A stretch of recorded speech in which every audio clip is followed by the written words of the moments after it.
It's no secret that solo players have been having an increasingly difficult time making money recently, so I've been trying to figure out what some of the best ways to do so are. And it occurred to me, if solo activities suck for money making, why not just do group activities as a solo player? So in this video, I'm going to show you how you can do faction warfare as a solo player to make money in 2022. But really quickly before we get into that, if you check down in the description, there are some links that you can use to help support me further via a Patreon or joining the channel. It's just a little bit of money that you pledge every month to sort of help me out. This isn't needed, I'll be making videos either way, but it does help me out a little bit, so if you are able to, please check them out.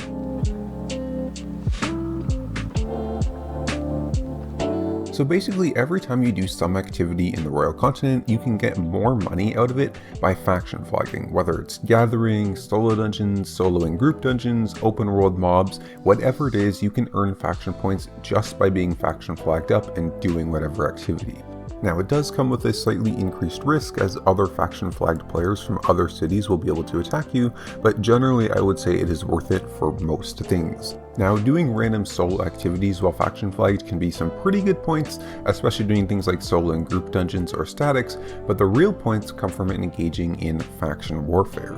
Every faction has a Discord server dedicated to their town's faction. I've linked them all in the description, and they're also linked in my Discord so you can join your towns. Now, outposts are pretty good for getting points, especially in the red zones, but really what you're looking for is the bandit assaults. Usually the Discords will have some sort of notification when the bandit assault is about to happen, so you can hop on and stop what you're doing to join. I would suggest joining the comms in the Discord and playing with the organized group, but if you don't really like that kind of content, you can just go by yourself and follow around the big group taking outposts.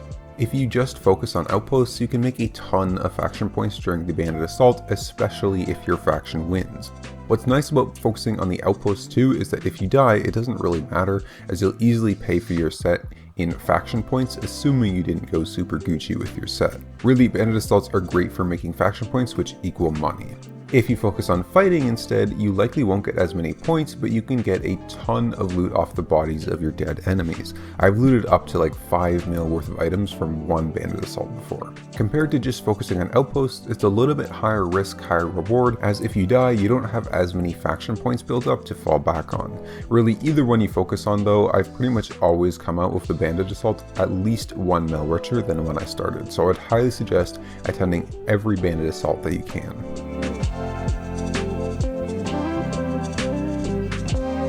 Now, while bandit assault is probably the best activity to do for faction to make money, a lot of the money, or potential money, comes from just doing any activities towards the weekly/monthly rewards. So you have this daily standing bonus which helps with progression a little bit, and the chests throughout the month which aren't that great, but every week you get bonus faction points as a proportion of how many you gained throughout the week. Basically, the more points that you gain during the week, the more bonus you will receive at the end of the week. Where this gets really good though is that the bonus points you receive every week count towards the next week's point total. So for example, if you get 20k point bonus for the week and then don't even play for the next one, you will still get another weekly bonus based on those 20k that you got from the last week, gaining you, I don't know, probably around like 5,000 to 7,000 points or something.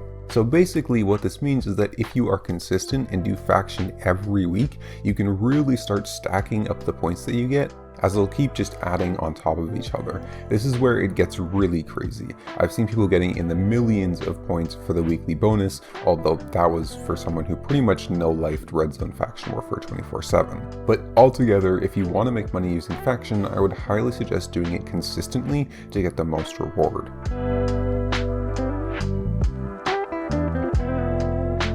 Okay, taking a look at the pros and cons of using faction and faction warfare as a way to make money for a solo player. First, starting with the pros, one thing that's really nice about doing faction is that it allows for sort of any level of player, any level of account progression to do this as a moneymaker. So super new players can do yellow zone and blue zone only and still make a fair amount of money from their faction points without having to risk any gear. More experienced players though, with higher account progression, can do all sorts of risky activities like soloing red zone static dungeons, or soloing group dungeons in the red zone, doing bandit assault and like tier 8 gear, sort of whatever you want to. It does have that sort of high level activity as well. Next for pros, I think this is my favorite and sort of top pro for doing faction as a way to make money as a solo player, is it allows you to work towards rewarding goals. Having that sort of like monthly goals, the weekly chest, the daily standing, the bonus points at the end of the week, all of those things are sort of things that you can specifically get on and work towards. Having goals, I think, is really important in a sandbox game, and so having some clear ones that are laid out for you and that are actually rewarding as well is just super helpful as a solo player to give you a little bit of direction and a little bit of stuff to work towards. Another really good thing about doing faction is that it progresses your account, not just through the activities that you do leveling up your account, but the standing in your faction progresses and gets higher as you keep doing this, as long as you're not constantly switching factions or something. This is super nice because the more you do it, the more rewarding it's going to be, and even if you just do it for a while to make money, you can always come back to faction and you're going to have that high rank, which is super good once you get high rank for making money, allowing you to purchase some of the best things from the shop and just get more points for everything you do. So account progression is always super nice in terms of having some way to progress your account and make money at the same time. Lastly, for pros, it is very versatile in terms of its money making. Because you get faction points for doing pretty much anything as long as you're faction flagged in the Royal Continent, you can do whatever you want and make money through doing faction. Yes, some stuff is clearly better than others in terms of making faction points, like gathering is pretty low, whereas solo and group activities is pretty high, but the choice is yours, the options are there, you can really do whatever you want. Looking at the cons now, starting off, doing faction for money sort of has a little bit of a cap on it. It's sort of at the very top end, a little bit worse than some of the other solo money makers out there. Faction's a little bit more geared towards newer players, especially because it's only in the Royal Continent, and the best rewards are always found within the Black Zone, so they're really at the top end. It's not quite as good as some of the other ways to make money solo. Along with this, another negative is that it's a little bit slow to start as a moneymaker, because when you're low ranked in your faction, you make a lot less points than if you're high ranked in your faction. So it's not a great moneymaker if you're just looking for something to occasionally do sort of casually. It really shines when it's the moneymaker you do for like all of your money making, because you'll be getting that progression in your ranking and making more money per hour each time. If you're just starting out and not doing it too often, it's going to start pretty slow.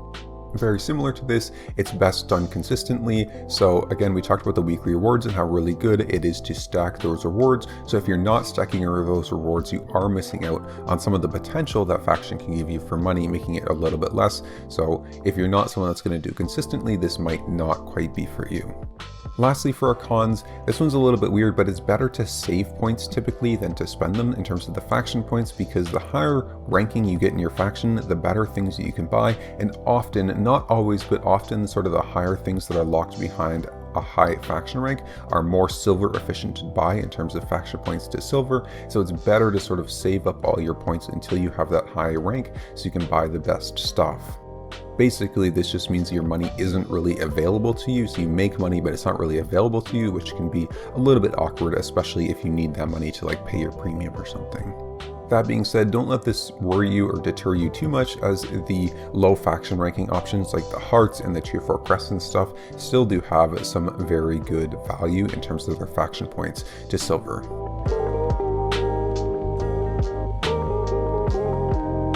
So for my final opinion, I'm going to give solo faction flagged money making an A rank, a solid A rank. It's enjoyable, it's versatile content, it's available for both new players and veterans alike. It's just overall a pretty solid money maker. It's definitely not S tier due to its lower end potential, but a solid A tier money maker. Now that's all for this video. If you guys have ideas for how to make money as a solo player, make sure to let me know and I can test them out and make a video on them. Thanks for watching, and I will see you next time.